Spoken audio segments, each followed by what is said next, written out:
Hello everyone, आप सबका बहुत बहुत स्वागत है आपके इस यूट्यूब चैनल इंजीनियरिंग कैप्सूल्स में। ये आपका तीसरा लेक्चर है कंस्ट्रक्शन मैनेजमेंट का। और कल अभी तक हमने इंट्रोडक्शन जो थी इसकी कंप्लीट कर ली थी और सिग्निफिकेंस, ऑब्जेक्टिव्स, ये सब हमारा कंप्लीट हो गया था। ठीक है। और उसके बाद अगले टॉपिक्स के ऊपर हम चलेंगे। जो नेक्स्ट टॉपिक है हमारा वो इम्पोर्टेंट टॉपिक है functions of construction management. Functions क्या होते हैं कंस्ट्रक्शन मैनेजमेंट के। उससे पहले एक छोटा सा टॉपिक आता है, उसमें वो पूछ रहा है कि construction management necessary for the progress, क्यों ज़रूरी है या क्या ये ज़रूरी है कंस्ट्रक्शन मैनेजमेंट। तो उसमें उसने बताया हुआ है कि हमने ऑलरेडी डिस्कस कर दिया हुआ है an art of arrangement various activities. सभी एक्टिविटीज़ जो होने वाले हैं काम हैं उनको जब हम सिस्टमेटिकली अरेंज कर देते हैं, ठीक है, सिस्टमैटिक मैनर में उनको अरेंज करते हैं टू एग्जीक्यूट द प्रोजेक्ट को एग्जीक्यूट करने के लिए, चलाने के लिए इकोनॉमिकली एंड सक्सेसफुली, इसी को हम कंस्ट्रक्शन मैनेजमेंट या मैनेजमेंट कहते हैं। ठीक है। और उसमें उसने एक छोटी सी एग्जांपल दी हुई है कि एक आदमी है जिसने अपना स्कूल खोला है और वो स्कूल उसने 10 बच्चों के साथ खोला। जब उसने 10 बच्चों के साथ वो स्कूल खोला था तब वो सारे काम खुद कर रहा था। ठीक है, टीचिंग खुद करता था, प्रिंसिपल भी खुद था, ठीक है, पीएन भी खुद था, सब कुछ वो खुद ही था। लेकिन जैसे जैसे उसके पास बच्चे बढ़ते गए उसको अलग अलग लोगों की ज़रूरत पड़ेगी। प्रिंसिपल उसको अपॉइंट करना पड़ेगा या वो खुद प्रिंसिपल होगा, लेकिन उसको आगे टीचर्स रखने पड़ेंगे, क्लर्क रखना पड़ेगा फ़ी के लिए, पीएन रखना पड़ेगा। तो इस तरीके से उसके काम जो होंगे वो सक्सेसफुली परफॉर्म कर पाएगा। एक समय पे मल्टीपल काम जो हैं वो हो पाएंगे। ठीक है। तो इसमें इसने एग्जांपल दी हुई है मैनेजमेंट की। आगे चलते हैं हम फंक्शंस ऑफ कंस्ट्रक्शन मैनेजमेंट, जो बहुत ही इंपॉर्टेंट हमारा टॉपिक है। तो कंस्ट्रक्शन एंड मैनेजमेंट के कौन कौन से फंक्शंस होते हैं। ठीक है। The various functions and the activities of construction management are functions. ठीक है। तो सबसे पहला फंक्शन हम बात करते हैं दैट इज़ प्लानिंग, यानी प्लान करके किसी चीज़ को। सबसे पहला काम हमारा होता है, काम स्टार्ट होने से पहले प्लानिंग बहुत अच्छे तरीके से होनी चाहिए। आपको हर एक पॉइंट का पता होना चाहिए, तभी आप अच्छे से उस काम को कर सकते हो। ठीक है। प्लानिंग में आपका एक्सपीरियंस बहुत मैटर करता है। ठीक है। और जब आप प्लानिंग करोगे, अब कंस्ट्रक्शन की प्लानिंग में कौन कौन लोग इन्वॉल्व होंगे। एक आप इन्वॉल्व होंगे, आर्किटेक्ट इन्वॉल्व होगा, इंजीनियर इन्वॉल्व होगा, जिनके साथ बैठ के पूरा का पूरा जो आपका कंसेप्ट है उस कंसेप्ट को एक शक्ल दी जा सकती है। ठीक है। नेक्स्ट चलते हैं, आगे है हमारा ऑर्गेनाइजिंग। ऑर्गेनाइजिंग मतलब उसके बाद हमें चीज़ों को ऑर्गेनाइज करना है। ठीक है। स्टाफ रिक्रूट करना है, डायरेक्टिंग आता है, कंट्रोलिंग आता है, कोऑर्डिनेटिंग आता है। इनको एक एक करके समझने की कोशिश करते हैं। सबसे पहला बात कर रहा है प्लानिंग क्या होती है। It is usually done in office, office के अंदर होती है। It is an administrative process. ये एडमिनिस्ट्रेटिव प्रोसेस है, यानी जो एडमिन है, जो जिनके पास पावर है वो ये काम करते हैं। Administrative process which is carried at the top most level, सबसे ऊपर के लेवल में ये होती है to decide about the policy और the method of reaching the desired objective. जो हमारा डिजायर्ड ऑब्जेक्टिव है, जो हमारी एम है, अभी हमारी एम क्या है कि एक अच्छा घर बनाया जा सके, तो उसको बनाने के लिए पॉलिसीज़ हमको बनानी पड़ेंगी। अब यहाँ पे आपको कंफ्यूज नहीं होना है, क्योंकि ये कंस्ट्रक्शन के साथ मैनेजमेंट जुड़ी हुई है। मैनेजमेंट बेसिकली बिजनेस मैनेजमेंट भी होती है। तो ये जो प्लानिंग, ऑर्गेनाइजिंग, डायरेक्टिंग, स्टाफिंग, ये बेसिकली बिजनेस के मेन उसमें आती है। इसीलिए उसकी लैंग्वेज जो है वो थोड़ी थोड़ी बिजनेस की तरफ जाती हुई नज़र आ रही है आपको, कि टॉप मोस्ट लेवल पे पॉलिसीज़ बनाई जाती हैं एक डिज़ायर्ड ऑब्जेक्टिव को अचीव करने के लिए। It lays down various details, ये ले डाउन कर, इसमें हम ले डाउन करते हैं various details related to the construction technique and use of the modern construction equipment to achieve the target before starting any construction work. The planning on the following aspect is necessary. किसी भी काम को करने से पहले हमको इन चीज़ों पे प्लानिंग करना ज़रूरी है, यानी कंस्ट्रक्शन स्टार्ट करने से पहले हमको इन चीज़ों को ध्यान में रखना है। Requirement of financial aid, it's extent and the source from which it can be recovered. पैसा कहाँ से लाया जाएगा जिससे प्रोजेक्ट हम, जो हमारा घर है या कोई भी कंस्ट्रक्शन प्रोजेक्ट है, उसको बना सकते हैं। उसके लिए पैसा कहाँ से आएगा, सोर्स क्या है उसका। ठीक है। उसके बाद हमारे पास है time need to complete the whole construction project. पूरा प्रोजेक्ट कितने समय के अंदर हमको कंप्लीट करना है। Type, quantity and the exact time for the delivery of the material of the construction, किस तरीके का मटेरियल होगा, कितनी क्वांटिटी का मटेरियल होगा और कितना समय लगेगा उसकी डिलीवरी के लिए जहाँ से भी आप उसको लाओगे, क्योंकि अगर दूर है तो जाहिर सी बात है आपका टाइम और आपकी जो ट्रांसपोर्टेशन कास्ट है वो बढ़ जाएगी। चौथा है हमारे पास type, number and the duration of the use of the different machines and the equipments. तो टाइप किस तरीके का, नंबर, ड्यूरेशन, ठीक है, कितनी आपको इक्विपमेंट्स चाहिए, ड्यूरेशन कितना समय लगेगा इस्तेमाल, मतलब कितने समय के लिए हमको इस्तेमाल करना है मशीन्स को एंड द इक्विपमेंट्स। पांचवा है कैटेगरी ऑफ द स्टाफ, किस कैटेगरी का स्टाफ जो है, that is manager, skilled and unskilled workers required for the project and the period of the time for which they are needed. और हमारे पास छेमा है type of the uncertainties likely to cause delays such as the weather conditions, shortage of the supply, labour unrest and the sub judice land matter etcetera. ठीक है, तो ये सारे हमारे पॉइंट्स हैं। अब इसमें कह रहा है टाइप ऑफ अनसर्टनिटीज, क्योंकि आगे जाके अनसर्टनिटीज भी आ सकती हैं, ठीक है। टू कॉज डिलेज, डिले हो सकता है, such as weather condition, weather condition बारिश आ सकती है किसी दिन, शॉर्टेज ऑफ सप्लाई, सप्लाई की शॉर्टेज हो सकती है, लेबर अनरेस्ट एंड सब जुडिस लैंड मैटर, किसी तरह का लैंड मैटर अगर वहाँ पे लोग आगे पीछे के मोहल्ले वालों को अगर उसमें कोई परेशानी आ रही है तो वहाँ पे डिस्प्यूट वगैरह कॉज हो सकता है। तो इस तरह की अनसर्टिनिटीज जो है ये ज़्यादातर देखी जाती हैं, इसलिए उसने कॉमनली इसमें ये पॉइंट्स को लिखा हुआ है कि ये भी प्लानिंग के अंदर आपको डिसाइड करना है, डिस्कस करना है। इसके बाद बात करते हैं ऑर्गेनाइजिंग की। Organising is the process of fixing the responsibility of the individual member or the group of the members within the organization and coordinating their work to achieve a common goal। Organising के अंदर क्या होता है, organising के अंदर सब लोगों की रिस्पॉन्सिबिलिटीज़ जो हैं उसको फिक्स किया जाता है। रिस्पॉन्सिबिलिटी मतलब अब हमने डिसाइड कर दिया काम क्या है, अब बैठकर हम डिसाइड करेंगे कि इंजीनियर का काम क्या है, आर्किटेक्ट का काम क्या है, ठीक है, सबको पता होगा। उसके बाद जो हमारा बिल्डर है, बिल्डर जो है अपने आगे जो मजदूर उसने रखे हुए हैं, मिस्त्री रखा हुआ है, मिस्त्री का क्या काम है, मजदूर जो आगे रखे हुए हैं उनको क्या क्या काम है, ठीक है। ये तो हो गया कंस्ट्रक्शन मैनेजमेंट में। अगर दूसरी तरह की कोई उसमें इन्वॉल्वमेंट है तो रिस्पॉन्सिबिलिटीज़ फिक्स करना ज़रूरी है, क्योंकि एक आदमी को पता होना चाहिए ऑर्गेनाइजेशन में कि वो क्या, उसका क्या काम है, अदरवाइज़ वो कोई और काम कर रहा होगा। तो सबसे पहले आपको ऑर्गेनाइजिंग करनी है, यानी रिस्पॉन्सिबिलिटी, हर एक इंडिविजुअल मेंबर की रिस्पॉन्सिबिलिटी फिक्स करनी है कि आपकी ये रिस्पॉन्सिबिलिटी है, आपसे ये काम करवा रहे हैं हम, ठीक है।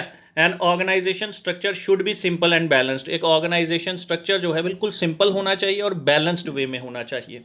Right man should be given right type of the job, सही आदमी को सही काम देना है at construction site. For example the duties of a mason and a labour should never be interchange. एक मैसन, मैसन मतलब मिस्त्री, और जो लेबरर है, लेबरर जो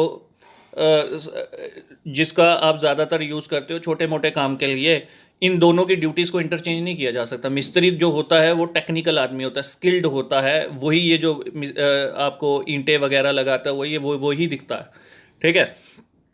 each employee of the organisation should have only one boss immediately above him.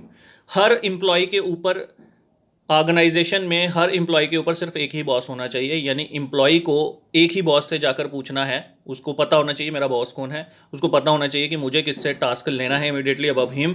That is showing accountability of the work should be limited to one person only.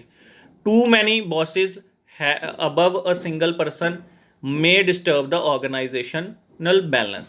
Organizational responsibility of each and every member should be well defined, clearly specified and circulated in writing to avoid any organizational problem. Organizational जो responsibility हैं each और every member की, हर एक member की should be well defined। जो भी responsibility है उसको written में आपको clearly किसी इंसान को बताना है, क्योंकि बाद में dispute पैदा हो जाता है कि आपने ये कहा नहीं था, ये मेरी रिस्पॉन्सिबिलिटी थी नहीं। तो रिटर्न में जब वो चीज़ें जाती हैं तो उसके लिए कोई भी आदमी इनकार नहीं कर सकता जब दोनों ने उस चीज़ पे साइन किए हुए हैं। स्टाफिंग की बात करते हैं। Staffing is the process of appointing the required member of the employees. Staffing का मतलब है एक प्रोसेस है of appointing the required member of employees. Required number होगा, ठीक है, रिक्वायर्ड नंबर ऑफ एम्प्लॉयज़। यानी स्टाफिंग में आप क्या करते हो, रिक्रूटमेंट करते हो, एम्प्लॉयज़ जितने चाहिए उनकी रिक्रूटमेंट होती है। Manager, skilled and unskilled worker जो हैं उनकी रिक्रूटमेंट होती है with the organisation for fulfilling the responsibilities, ताकि जो रिस्पॉन्सिबिलिटीज़ हैं उसको फुलफिल किया जा सके of the construction work as laid down by the organisational structure. अब आप बोलोगे सर हमने रिस्पॉन्सिबिलिटीज़ तो पहले ही फिक्स कर दी हुई हैं और स्टाफ तो हम बाद में ला रहे हैं, तो फिर हमने किसको बताया? एक्चुअल में क्या है कि जब आप प्लानिंग के वक्त रिस्पॉन्सिबिलिटीज़ फिक्स कर रहे थे तब में भी आपको नहीं पता इंजीनियर कौन है, अभी तक आपने किसी को भी रिक्रूट नहीं किया था। जब आप प्लानिंग के वक्त ये देख रहे हो कि किसको क्या क्या काम देना है, ठीक है, मैनेजर का काम होता है किसको क्या क्या काम देना है, उसके बाद स्टाफ जब उसके पास आ जाता है फिर उसको ये चीज़ समझाई जाती है, उनको दी जाती है। बट अभी तक हमारे पास स्टाफ था नहीं, अब हमने स्टाफ रिक्रूट किया है जितना हमको चाहिए। तो इसमें सबसे पहले आता है the function of the process of staffing should be simple and transparent, right person should be offered right type of job, only minimum number of the required employees should be recruited to achieve the economy। तो वही है, simple होना चाहिए, transparent होना चाहिए, सही आदमी को सही काम देना चाहिए, minimum number of employees should be recruited to achieve economy. चौथा है pay scale and the wages should be based according to the experience, qualification and the capability। It should be ensured that the pay scales are handsome, attractive and competitive in the industry। तो ये बोल रहा है कि पे scale जो उनको salary दे रही हैं वो उसके एक्सपीरियंस के ऊपर बेस्ड होना चाहिए, उसके क्वालिफिकेशन और उसकी काबिलियत के ऊपर बेस्ड होना चाहिए। Due regard should be given to the senior and the experience staff member in the organisation, ठीक है। और जो सीनियर स्टाफ है या फिर एक्सपीरियंस स्टाफ है उनका आपको उसी तरीके से उनको आपने लेना है, ठीक है। उनकी रिस्पेक्ट जो है उसी तरीके से आपकी होनी चाहिए, उनको सीनियर पोजीशन पे आपको रखना चाहिए। तो इसके बाद हमारा फोर्थ है दैट इज़ डायरेक्टिंग। डायरेक्टिंग क्या होता है? It is the process of issuing instructions, guidelines and the broad outlines related to the project for achieving the desired objective from planning authority to the supervisory and the working staff. तो ये एक process है issue करने का, instructions, guidelines और broad outlines related to the project, ठीक है। अब एक बॉस जो है वो आगे अपने सबॉर्डिनेट्स को इंस्ट्रक्शंस देता है, गाइडलाइंस देता है। जैसे आपने मूवी देखते हो तो उसमें आप देखते हो कि एक डायरेक्टर होता है, डायरेक्टर क्या करता है? एक्टर्स से काम करवाता है, वहाँ पे जो लोग होते हैं उनको डायरेक्शंस देता है। यही काम एक प्रोजेक्ट में एक डायरेक्टर का होता है। एक कॉलेज में एक डायरेक्टर है, वो अपने टीचर्स को, अपने जो लेक्चरर्स हैं उनको गाइडलाइन, उनको डायरेक्शंस देता है कि किसने क्या करना है, किसने क्या करना है, ठीक है। इसी तरह से जो प्रोजेक्ट के ऊपर हमारे जो प्रोजेक्ट मैनेजर होते हैं इनका काम भी है डायरेक्शन देना, ठीक है। हर एक लेवल पे डायरेक्शंस जो हैं वो दी जाती हैं, ठीक है। नेक्स्ट हम आगे बढ़ते हैं। Simply directing can be defined as a process of transferring all the information, data and available matter from the top level to the lower level. Simply directing हम क्या कह सकते हैं? एक प्रोसेस है ट्रांसफरिंग ऑल इंफॉर्मेशन, सभी information को, data and available matter from top level से लो लेवल के अंदर इंफॉर्मेशन को ट्रांसफर किया जाता है। इसके बाद हम आगे बढ़ते हैं। Directing helps. डायरेक्टिंग हमको कहाँ पे मदद करती है, हेल्प करती है? To develop the inter department relationship.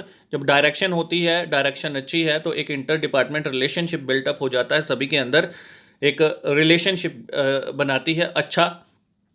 Second है to enable the work staff to perform construction activities as per the standard guidelines, specification and the detailed drawing। तो ये क्या करती है? जो वर्किंग स्टाफ है वो परफॉर्म करता है अपनी सारी कंस्ट्रक्शन एक्टिविटीज़ जो हमने स्टैंडर्ड गाइडलाइंस दी हुई हैं, जो स्पेसिफिकेशंस हैं और जो ड्राइंग है उसी को देखकर वो कंस्ट्रक्शन एक्टिविटीज़ जो हैं वो परफॉर्म होंगी।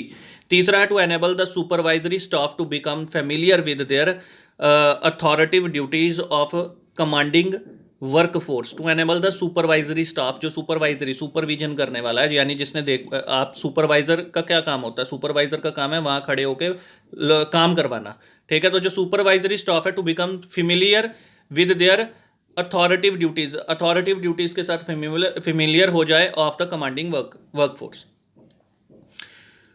चौथा है to develop effective communication between the various types of employees within the organisation for the effective implementation of the planned objectives. To develop effective communication between two types of various types of employees. Various type of employees जो हैं उनके बीच में एक effective communication built up किया जा सके, ठीक है, ताकि जो हमारे ऑब्जेक्टिव्स हैं उसको इम्प्लीमेंट किया, इफेक्टिवली इम्प्लीमेंट किया जा सके। To encourage, guide and motivate the worker.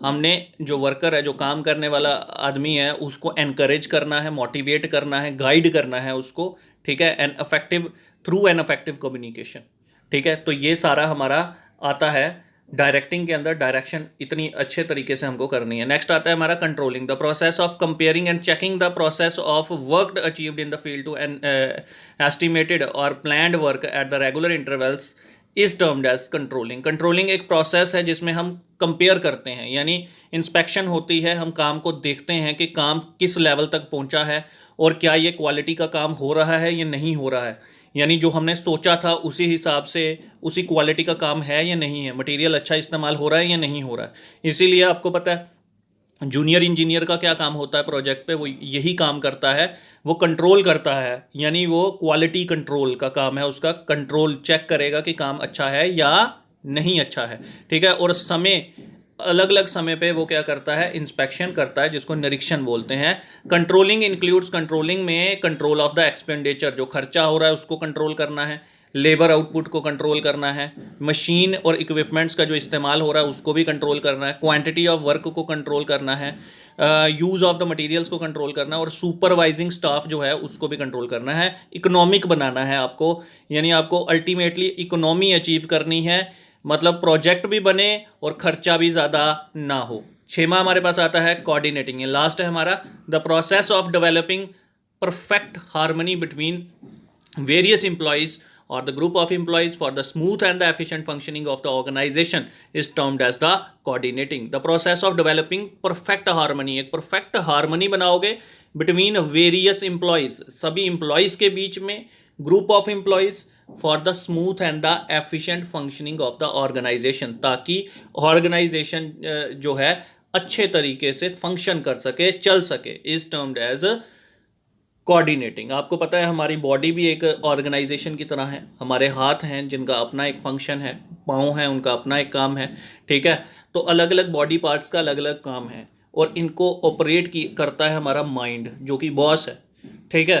तो इसी तरीके से एक ऑर्गेनाइजेशन होती है, ठीक है। अब हम देखते हैं इसमें कोऑर्डिनेटिंग का क्या काम है। कोऑर्डिनेटिंग का काम है एक परफेक्ट हार्मनी, मतलब लोगों के बीच में एक एम्प्लॉय दूसरे एम्प्लॉय से नाराज़ ना हो, दुखी ना हो, हार्मनी हो सबके अंदर, फिर हम अच्छे से एक ऑब्जेक्टिव को अचीव कर सकते हैं। तो फर्स्ट है to complete the planned work in time, जो प्लान्ड वर्क है उसको समय पे किया जा सके। To sort out the differences of opinion against individual members, अगर दो मेंबर्स के बीच में ओपिनियन उनका मैच नहीं कर रहा तो उसको भी सॉर्ट आउट किया जा सके, उसका जो डिफरेंस है उसको ख़त्म किया जा सके। To ensure the quality of the work, ये इंश्योर किया जा सके कि वर्क क्वालिटी जो है, to ensure the quality of the work, काम जो है उसमें क्वालिटी अचीव की जा सके। To share information decisions and the result with each other, हर एक किसी के साथ अच्छे से डिसीजंस जो हैं उसको शेयर किया जा सके। पांचवा है to achieve progress of the work, progress of the work को अचीव किया जा सके, because sometimes similar machinery equipments is required at the different sites placed under different supervisor, ठीक है। तो to achieve progress of the work, जो काम है उसकी प्रोग्रेस को अचीव किया जा सके। कई बार क्या होती है, मशीनरी या इक्विपमेंट जो हमको चाहिए ये हमको अलग साइट पे मिलने वाली है, प्लेस्ड अंडर डिफरेंट सुपरवाइजर, वो किसी और सुपरवाइजर के अंडर होती है, ठीक है। सो एक प्रॉपर कोऑर्डिनेशन होना चाहिए दो सुपरवाइजर्स के बीच में, ठीक है, ताकि वो डिलीवरी जो है मशीन की उसको आसानी से अच्छे से किया जा सके, ठीक है। तो क्योंकि काम जो है वो अपने समय पे हो जाए, इसलिए ये सारी चीज़ें बहुत ज़रूरी हैं, ठीक है। और इसके लिए बहुत ही एक्सपीरियंस लोग जो हैं वो प्रोजेक्ट पे, साइट पे काम करते हैं। तो ये थे फंक्शंस, और मैं आपको बता देना चाहता हूँ ये फंक्शंस थे हमारे। और अगला जो हमारा टॉपिक है that is the classification of the construction industry. कल का जो लेक्चर होगा इसमें हम ख़त्म करेंगे, और अब इसके टॉपिक एक या दो ही रह चुके हैं। मैंने जो इंपॉर्टेंट चीज़ें हैं वो आपको सारी इस चैप्टर के अंदर कवर कर दी हुई हैं, ठीक है। फंक्शंस बहुत इंपॉर्टेंट है, पेपर में पूछे जाते हैं, तो आगे भी आपको समझने के लिए इसकी बहुत ज़रूरत होगी, ठीक है। Thank you very much for watching this video. God bless you all.